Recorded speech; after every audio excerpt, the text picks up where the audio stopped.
So the stock market's been on an absolute tear lately, right? But before you get too comfortable, you should know that a top market strategist is warning about three major hurdles that could seriously trip up this rally. So let's dive in and break down exactly what they are and, what it all means for you. It all kicked off with this potential trade deal between the US and China, which sent the market just soaring. But the big question on everyone's mind is, can this rally actually last? See, while the headlines look great, the reality underneath is a whole lot more complicated, which brings us right to our first hurdle.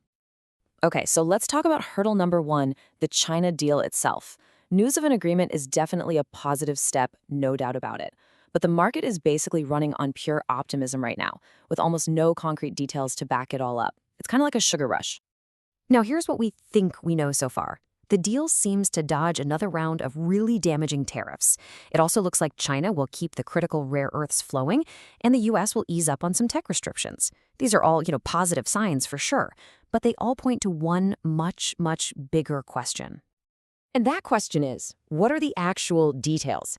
You see, the market is in love with the idea of a deal. It's all about the headlines, not the fine print.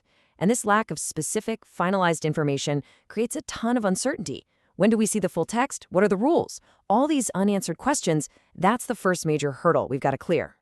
All right, moving on to hurdle number two. This isn't just about trade. It's also about what the Federal Reserve decides to do. Because this week, all eyes are on the Fed. And they're facing a decision that could have some pretty big consequences for the market. So the Fed's got this two-part problem on its hands. On the one hand, you have what pretty much everyone expects, another quarter-point interest rate cut. But the real wild card, the thing everyone's really watching, is on the other side, the timing for ending its balance sheet runoff, a process known as quantitative tightening, or QT. This is where things get tricky.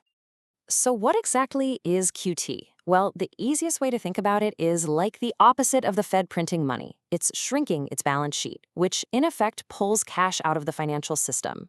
When you pull cash out of the system, it can really put the brakes on economic growth, and that's exactly why investors are so desperate for this whole thing to end. And this right here is where you can really see the problem. There's this huge gap in what people are expecting. You've got some really optimistic investors who think the Fed might call it quits on QT this week.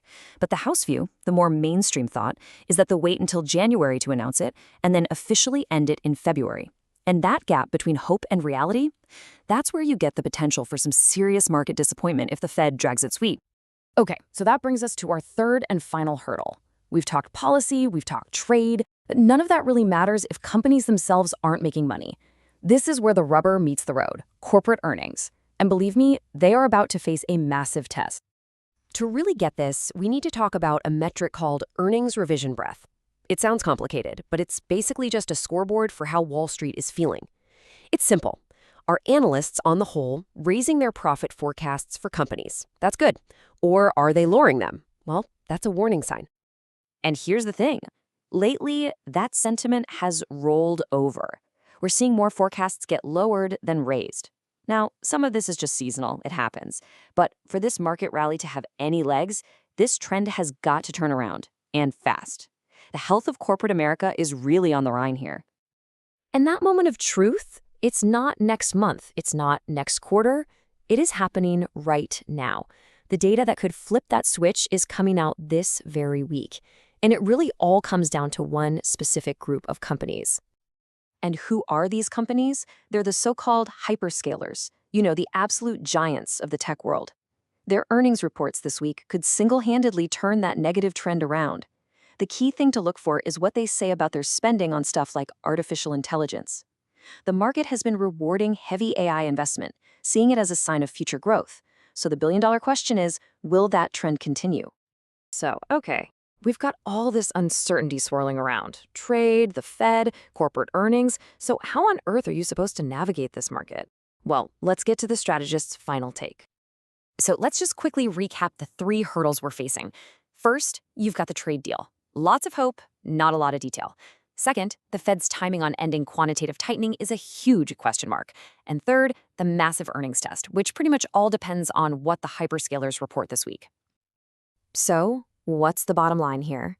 The strategist's view is that even though the next few weeks or months look pretty cloudy, pretty uncertain, the long-term view, say over the next 12 months, is actually still pretty bullish. The thinking is that we'll see better and broader earnings growth next year. But, and this is a big but, getting from here to there is definitely not going to be a straight line. So what's the playbook? What should you actually do? Well, the advice is summed up perfectly here. Be patient. Don't go chasing this rally. Instead, be ready to take advantage of the dips, those downdrafts, when all this anxiety in the market creates some really good buying opportunities.